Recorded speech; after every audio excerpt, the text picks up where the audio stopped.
চলো আজকে তোমাদের আমাদের বাগানটা একটু ঘুরে দেখাই। এই দেখো, এই যে মিষ্টি কুমড়ো হয়েছে এখানে। প্রতিদিন সকালে অনেক ফুল হয়, কিন্তু আমি এটা রান্না করলেও আসলে তোমাদের দেখাতে পারি না। আমি সকালে ভীষণ ব্যস্ত থাকি, একদিন সময় করে ভিডিও করে দেখাবো।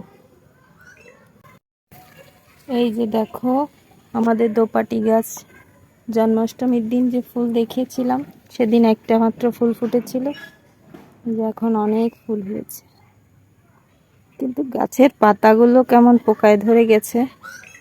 ওই পাশে আরেকটা গাছ আছে, সেই গাছটা ভালো আছে, চলো দেখাই। এই যে এই গাছটার শেপটা অনেক সুন্দর হয়েছে, একদম বট গাছের মতো দেখায়।